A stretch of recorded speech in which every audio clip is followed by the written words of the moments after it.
The world of love wants no monsters in it.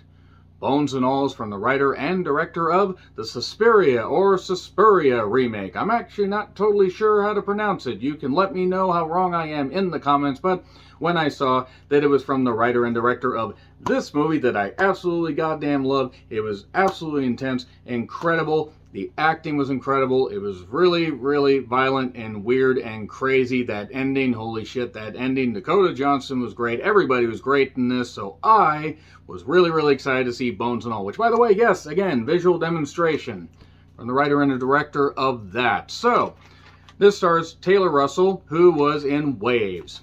And she was great in Waves. Waves is one of my favorite movies of the last 25 years. It was incredible.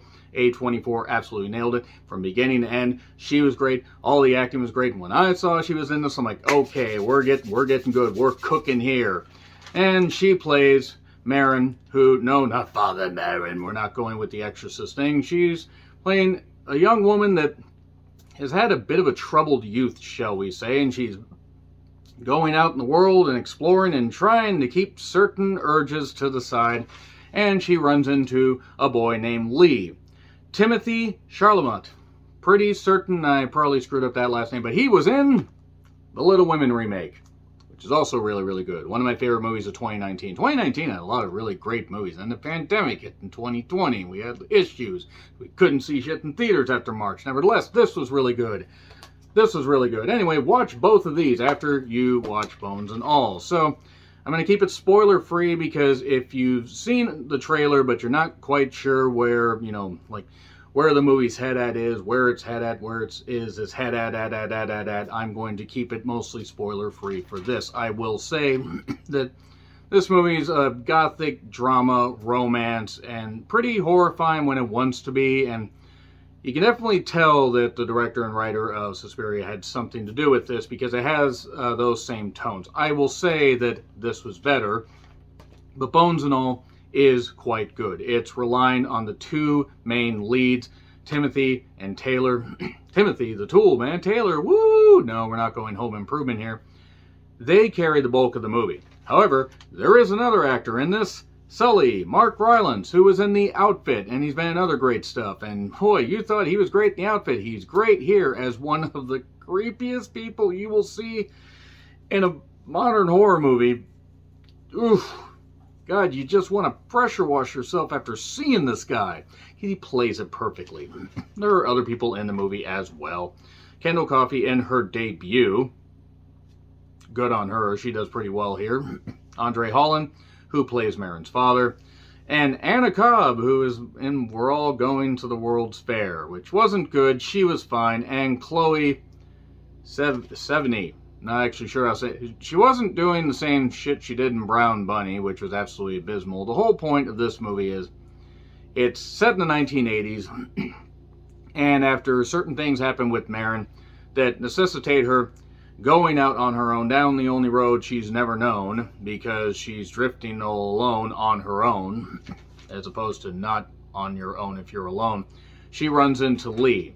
She also runs into Sully, and she learns things about herself, and she learns how to take care of certain things and deal with certain things, and if you've seen the trailer, you probably know where some of this is going.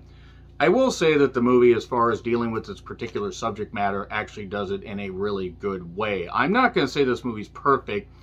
A few complaints I have, I think they could have trimmed a couple. They could have trimmed maybe 15 minutes off of this. I don't think it needed to be over 2 hours, given the subject matter, but the acting, Timothy and Taylor really, really did some great stuff. Mark Rylance did great. And even the bit people, even the bit parts. You get to hear from Marin's father via tape record, or tape, like cassette tape and everything, because it's set in the 80s, and we were not doing a lot of coke and voting for Ronald Reagan, and he explains stuff about Marin that we find out that we'll talk about in the spoiler section.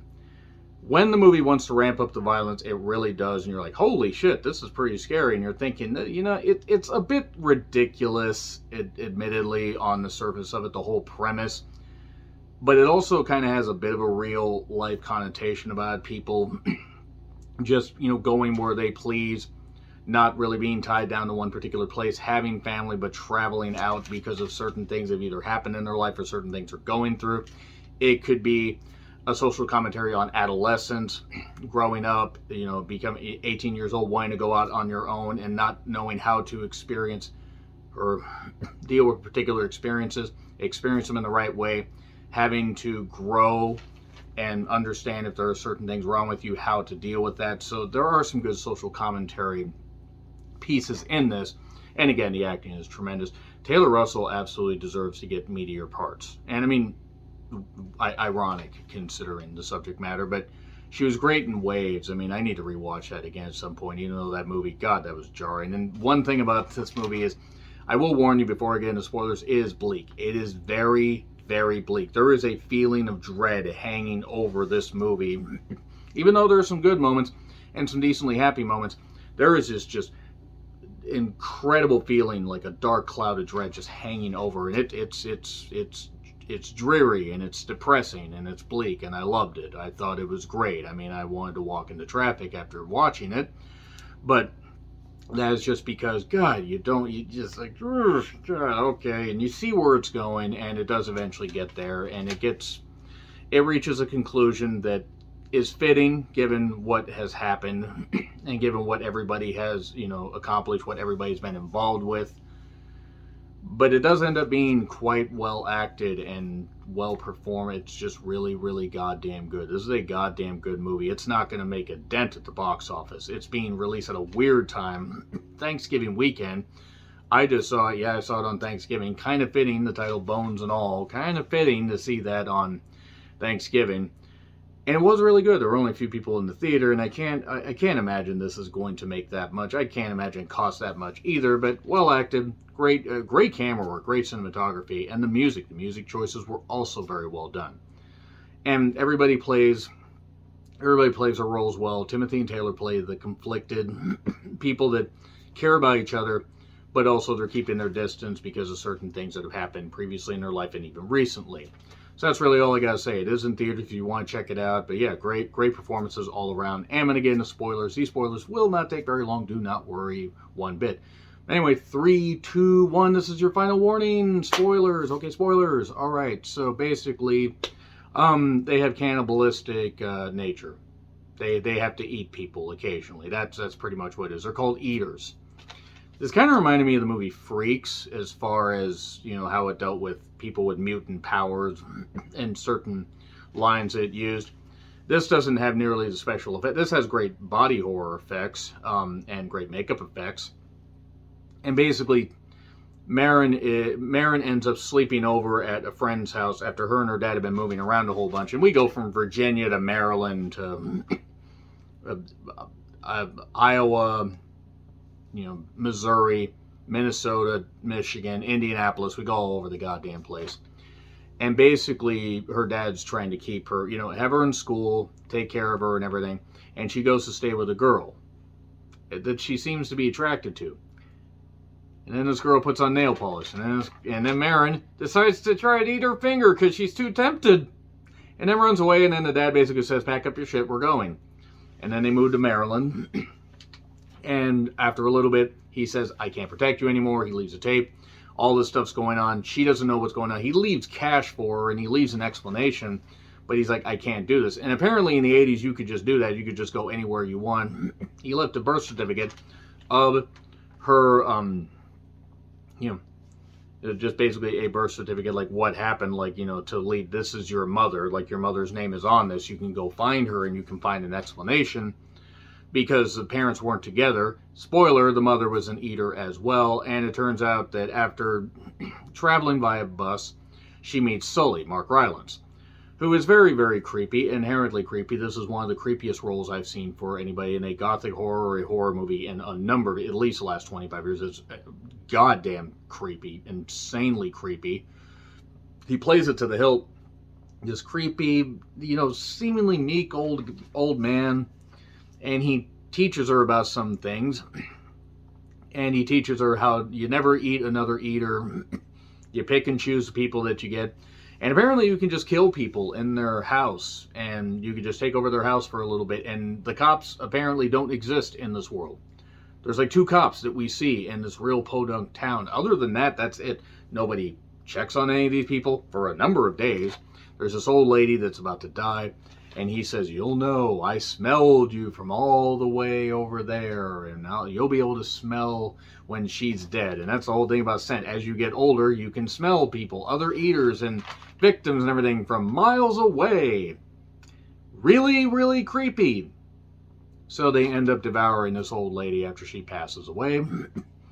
And then she decides, you know what, Sully's really, really creepy. Really, really creepy. I mean, again, I can't emphasize enough just how creepy Mark Rylance is. And they end up going their separate ways.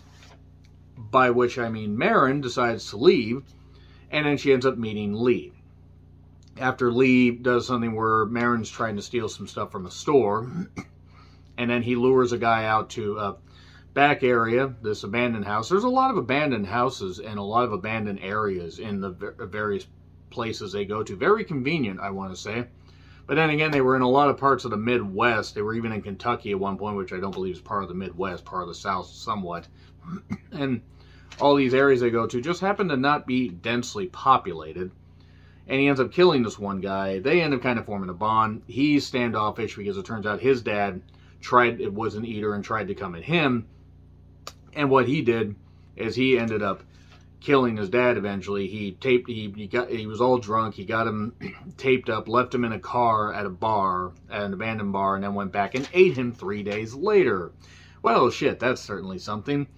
They have this, and that's told way later in the movie. They bond, they even fall in love, but then there's a certain thing where a couple other eaters, well, one eater and one that was almost like his familiar, kind of like a vampire thing, vampirism, as it were, and they become all creepy, especially the guy, even like the one guy, there's a guy in coveralls and everything, and he's pretty creepy, but the guy who's the familiar, who just can learn this stuff, he can learn from this, you can learn how to eat people and everything, and it's really goddamn gross. And yeah, the violence gets ramped up a bit later on. There's another point where they feast after Lee gets with a guy, in a cornfield, and then guts him, and they kill him. But they're trying to set some guidelines, like they don't kill somebody with a family. Well, turns out after stealing the guy's car, they pass by his house. She looks in the window, Marin does, and sees, oh, he's got a wife and kids. Oh. And that kind of leads to some friction. They separate.